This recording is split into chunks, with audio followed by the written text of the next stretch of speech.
This program is brought to you by Link TV for educational and non-commercial use only.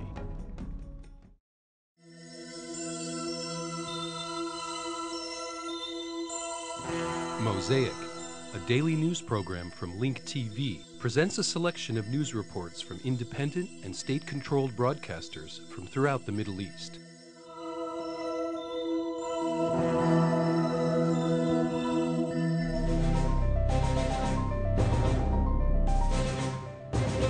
It has been 1 year since the Samara bombing took place, but Iraqis still do not see the light at the end of the tunnel. Much remains to be done to reconcile the parties and to stop the cycle of violence, which has impacted all aspects of life. Despite the differences of views, the Iraqi government hopes that the new security plan succeeds in restoring security for the long term by overcoming the phenomena of explosions and unidentified dead bodies.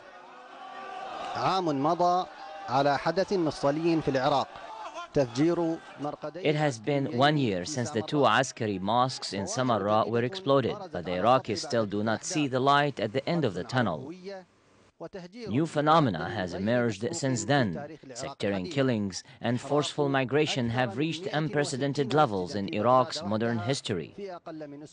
Also, the phenomena of death squads, who are believed to be the primary suspects of burning more than 160 mosques in Baghdad alone in less than a week, and for the spread of unidentified dead bodies with signs of torture on them.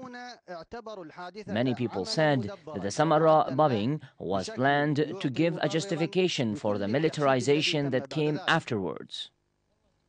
The Iraqi government has accused armed groups of being behind these incidents without providing any evidence.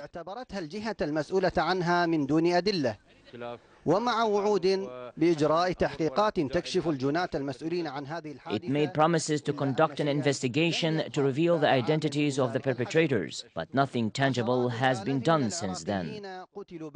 Tens of Iraqis have been killed and hundreds of thousands were displaced to areas dominated by either Shiites or Sunnis.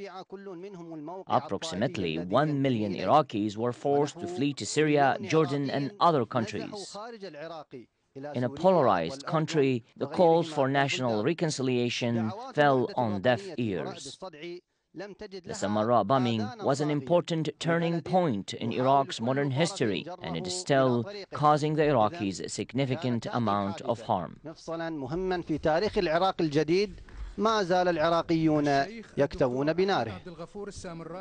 One can't talk about the anniversary of the Samara bombing without talking about our colleague, Atwar Bahjat, who was assassinated exactly 1 year ago. The identities of the perpetrators and those responsible for the acts of violence in Iraq are still unknown. Atwar's name was added to a long list of journalists who were killed since the invasion of Iraq in 2003, which explains why Iraq is considered the most dangerous country in the world for journalists. It seems that even houses of worship are no longer safe in Iraq. They are being attacked as a way to divide citizens. Atwar, Bahjat, Al-Jazeera. تلك كانت عبارات لزميلتنا أطوار بهجت قبل سنتين من اغتيالها. These were the words of our colleague Atwar Bahjat 2 years before she was assassinated. Atwar believed that somebody is trying to create division between Iraqis who all share the love of their country. This is the message that Atwar tried to convey throughout her profession as a journalist, which was evident in her last sentence, in which she said, "There is no difference between Iraqis, because they all care about the future of Iraq." Atwar was assassinated in Samarra, where she was born. She was killed at the beginning of a vicious cycle of violence that created very deep wounds amongst Iraqis. Like hundreds of thousands of Iraqis, she paid with her blood for the price of a war that loyal Iraqi citizens believe is unjustified. No one knows today who killed Atwar and her two colleagues, despite all the official statements that were made. At that time, an investigation was opened, but it was never completed. The government rushed to announce that the perpetrators were arrested, only to announce soon after that they were not. Who killed Atwar and tens of thousands of Iraqis in bombings, assassinations, and kidnapping?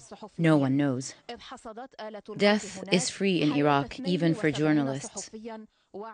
146 journalists have been assassinated, some while they were performing their job, since the invasion of Iraq almost 4 years ago. 72 journalists were killed in 2006 alone. Atwar has left us. She reported with sadness what was happening in Iraq, about how principles were compromised and how sectarian strife divided one nation. The young female journalist strongly rejected all of this, but she has joined the hundreds of thousands of Iraqis who lost their lives in a vicious cycle of violence that made the definition of martyrdom and sacrifice ambiguous.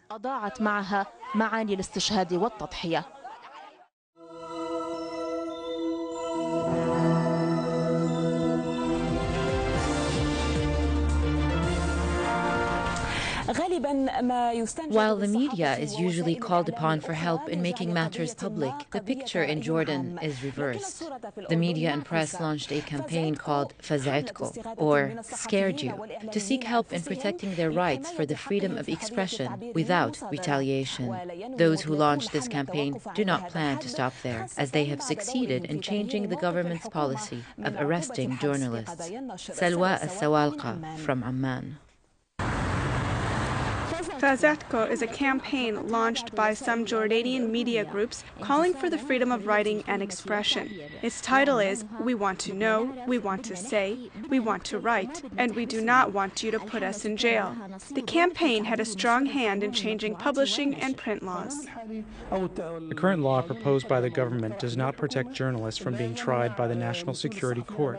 That means a journalist can be arrested based on any report submitted by the media and publishing municipality, by any citizen, or by any governmental unit.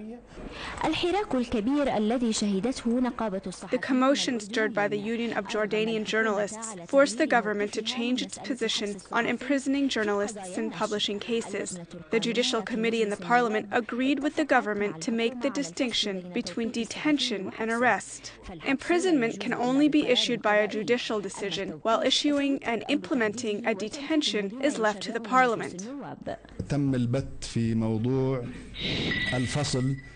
A law has been enacted that distinguishes between detention and imprisonment. This was one of the demands made by the body of journalists and those concerned.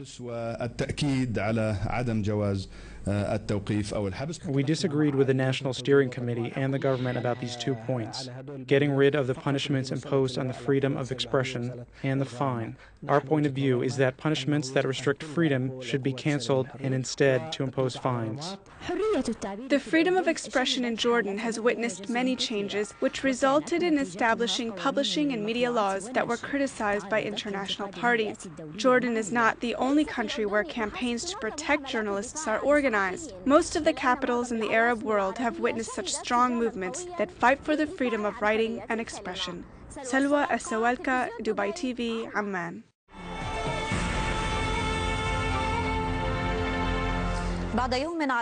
One day after Israel carried out military maneuvers in the Syrian Golan Heights, which were described as the largest in 5 years, and came amidst threats by the Israeli chief of staff of possibly hitting the Lebanese Hezbollah to prevent it from rearming itself, the Israeli Haaretz newspaper reported on an Israeli military buildup to counter the Syrian army.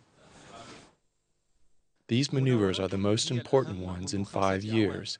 This is how Israel described its exercises in the Golan, with the participation of the paratrooper brigades, Marines, elite units, artillery units, and military engineers. The Israeli army said that these maneuvers are meant to review the lessons from the war on Lebanon last July. The Israeli Haaretz newspaper confirmed twice that the Syrian army redeployed its forces along the borders with Israel on the Golan Heights. Ziv Shif, the senior military analyst for the paper, said that recently the Syrian army has been strengthening its capabilities in an unprecedented manner with the financial support of Iran. He added that Syria is specifically focusing on increasing its missile supplies and long-range rockets. There is a wide gap between the traditional Syrian armed forces and its neighbors' forces, particularly Turkey and Israel. The Syrian forces are large in size, but their equipment is old. The Syrian armed forces are comprised of more than 300,000 soldiers, including 14,000 with radar systems and anti-aircraft weapons.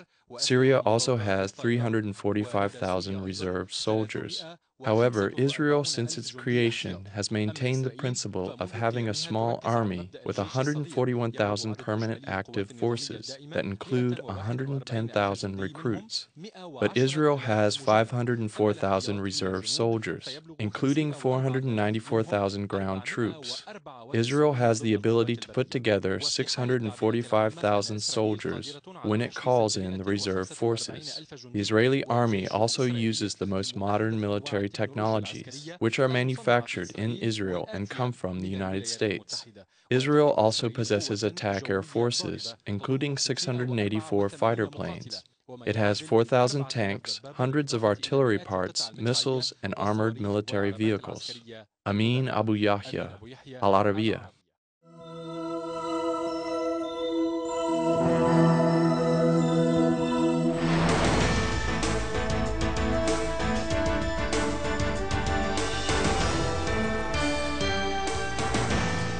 The Jerusalem Brigades, the military wing of the Islamic Jihad movement, declared responsibility for launching 2 mid-range Jerusalem missiles toward Sderot and occupied Masjid city. This came in response to the assassination of the Islamic Jihad leader Qassam Abu Ubaid in Jenin in the north of the West Bank. The Islamic Jihad movement vowed to retaliate deep inside the Zionist entity for the assassination of Abu Ubaid, whose funeral procession was held today in Jenin. An undercover Israeli occupation unit infiltrated in Jenin, north of the West Bank, and planted an explosive device. The target this time was Mahmoud Abu Ubaid, the leader of the Jerusalem Brigades in Jenin. The Israeli undercover unit set an ambush for the 25-year-old martyr Abu Ubaid at Yahya Ayyash Square. After the bomb exploded under his car, the undercover unit immediately attacked and killed him. A Peugeot sedan stopped near the martyr's blue Subaru and started shooting at him. The martyr was severely wounded. As usual, the Israeli occupation forces did not comment on the operation, but one of their spokesmen said that this assassination was part of ongoing operations to hit the Palestinian leadership. Meanwhile, the occupation forces arrested the resistance fighter from the Jerusalem Brigades, Omar Abu Rob, inside an apartment in Tel Aviv, claiming that he was on a mission to carry out an explosion there. The martyrdom of the leader Abu Ubaid created a wave of anger and resentment. During his funeral procession, some Palestinians were firing in the air and chanting slogans, praising God and vowing to avenge his death. The Islamic Jihad movement vowed to retaliate for this crime by carrying military operations deep inside the occupation. The movement also said that the assassination operation has opened the door for retaliation against the constant Israeli aggression. Of course, the Palestinian factions and resistance movements have the right to retaliate against these assassination operations that are being carried out against them day and night. All international laws give the occupied citizens the right to resist the occupation using all means necessary. Hamas's spokesman Fawzi Barjoum said that the Palestinian people have the right to resist the occupation and its assassination operations. He also said that the assassination of Abu Ubaid shows that the occupation is still going forward with its plan to attack Palestinian resistance and assassinate its leaders.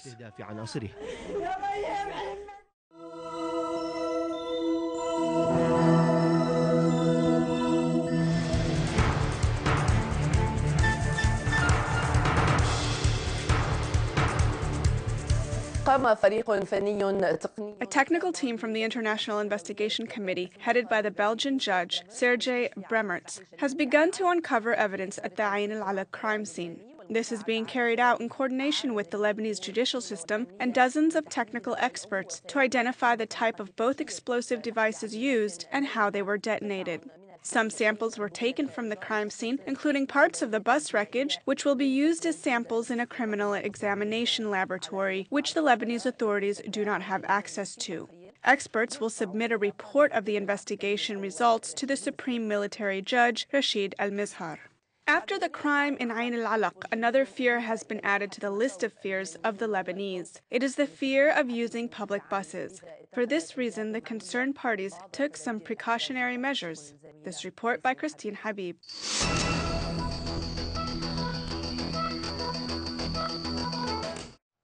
The Lebanese never thought that they would go backwards 30 years and that buses would once again become a target for terrorism.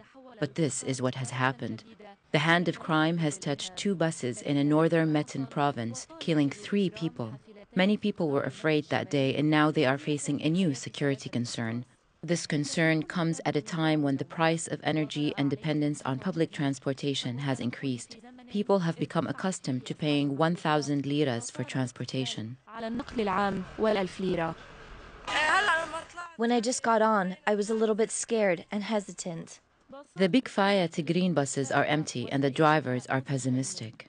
I think it's better to stay at home instead of dying. Wouldn't that be the best thing to do? Of course, we search everyone who gets on the bus. We maintain the buses ourselves, but we still worry something may happen. If there are riders on the bus, they are scared. I no longer go every Friday like I normally do. This is the first day I travel. Of course I'm scared, but what can we do? We have to go. Others have overcome their fears, leaving it all up to God. We put our faith in God and in the government. No, I am not scared. Thank God. Everything is okay. I come and go. I am not afraid. I'm not afraid because whoever has faith has no fear. God creates life and takes it away. There's nothing to be afraid of. The public transportation company has taken precautionary measures, requesting the drivers to search bags and belongings. If someone is carrying a bag, we ask him what's inside. He'll open the bag and we'll look inside, just like that. Are the riders complying, or do they react negatively? On the contrary, this is for their safety. Of course they comply. We know our riders and the bus drivers because we both came from the same town. We are not afraid because we do not pick people up from the road. We do not have problems on the road. We do not allow strangers onto our van. The riders appear to comply with the company's precautionary measures. If the driver came to you right now and asked you to open the box, would you oppose this or would you open it? I would open it. It's not a problem. The deputy general manager for the Lebanese transportation company, Ahmed Zantout, indicated that this crime has had a negative effect on the number of riders. However, confidence has begun to return. Of course, after the explosion happened, the people began to gradually forget. There are still searches, but they are not as strict as the searches that were done in the first day of the incident. Our primary job is transportation, not security. With regards to transportation, we are 100% responsible, but with regards to security, we will take the greatest possible precautions. Thus, the people have put their trust in the government, hoping that the government will not disappoint this trust. After the Ain al-Alaq crime, the possibility of dying on a seat of a bus is likely to happen in Lebanon. Officials in the public transportation sector hope that riders comply with the demands of the drivers so that buses will not be transformed into mobile coffins. Christine Habib, New TV.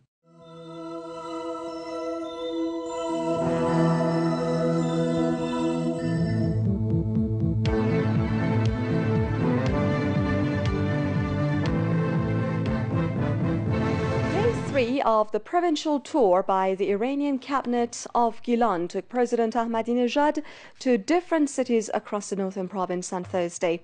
Addressing the locals, the president said Iran is not in pursuit of aggression and does not let anyone overstep the bounds and deny the Iranian nation its right to peaceful nuclear technology.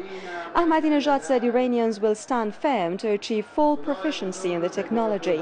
He then advised the bullying powers to stop hampering Iran's progress, adding the expansionist strategies of the big powers is the big headache for today's world. The president continued Tehran's nuclear test can serve as a litmus test to tell upon the bullying powers and the real advocates of the rule of law. The Director General of the IAEA released Thursday a report on Iran's nuclear activities. Mohammad al-Baradei said Tehran has cooperated with the UN experts in their tour of inspection in Iran. The IAEA chief also said his agency can confirm Iran has not shown any diversion in its atomic plans. The report, which is prepared in an ambiguous way, says Tehran has defied international appeals to suspend its uranium enrichment. The IAEA Board of Governors is due to discuss the newly released report on its March meeting. In reaction to the report, Iran's IAEA envoy Ali Asghar Soltanieh said all parts mentioned in the report have been carried out under the watchful eyes of the agency's inspectors and its surveillance cameras. Soltanieh had this to say to CNN a short while ago. We have not had any non-compliance according to our obligation in the past. We were not obliged to inform. And therefore, that is exactly the reason that we consider United Nations Security Council without any legal basis. Director General has reported that there is no evidence of diversion. If there was an evidence of diversion, then Iran has violated its obligation. That is not the case. According to our obligation, we have fully complied with our obligation. But the matter is now politicized because United Nations Security Council has been instrumentally used against Iran. This is a political matter. And the solution for this political matter is coming back to the negotiating table. A group of students from Tehran University gathered outside some European embassies in Tehran Thursday to voice their support for Iran's peaceful nuclear program and condemned ongoing excavation next to Al-Aqsa Mosque by Israel. The students, accompanied by foreign students in Iran, began the protest at the British embassy, where they chanted "Death to the US" and "Death to Britain," and called for unity of Shiite and Sunni Muslims all over the world. The students also marched to the French and Italian embassies as they denounced the UN Security Council resolution against Iran's peaceful nuclear activities. Iran's UN ambassador Mohammad Javad Zarif says the US is after creating a rift in the Middle East by justifying its political goals in the region through distortion of realities. In an interview with US-based Asian Society magazine, Zarif said the White House is sowing discord between Shiites and Sunnis in Iraq as a cover-up for its repeated defeats in the war-shattered country. On claims by US officials over representing the international community in tackling Iran's nuclear case, Iranian UN ambassador said the US should quit such claims, since the Bush administration hardly represents the opinions of the American society, let alone that of the international community. Hundreds of protesters demonstrating against US Vice President Dick Cheney's visit to Australia clashed with police in downtown Sydney on Thursday. But in the view of Stop the War Coalition, and I'm sure of every single one of you here today, Dick Cheney is a war criminal. Scuffles broke out as officers reinforced by mounted police tried to prevent more than 200 people marching down to the US consulate, and several protesters were arrested. The demonstrators were later allowed to make the way to the consulate, where they chanted slogans demanding the withdrawal of troops from Iraq. Cheney is due to arrive in Sydney later today, and protest organizers said they would mount demonstrations each day until Cheney leaves on Sunday. The views expressed on Mosaic are those of the participating broadcasters, not Link TV or its sponsors. Please visit linktv.org/Mosaic for more information about these broadcasters, or to view previous Mosaic programs, obtain program transcripts, or receive the weekly Mosaic Intelligence Report. Mosaic is made possible by a grant from the William and Flora Hewlett Foundation. Additional support is provided by the Firedoll Foundation, the Otto Haas Charitable Trust, and by committed Link TV viewers like you. If you value this program, please send your tax-deductible contribution to Link TV, either through the website or the mailing address listed on your screen.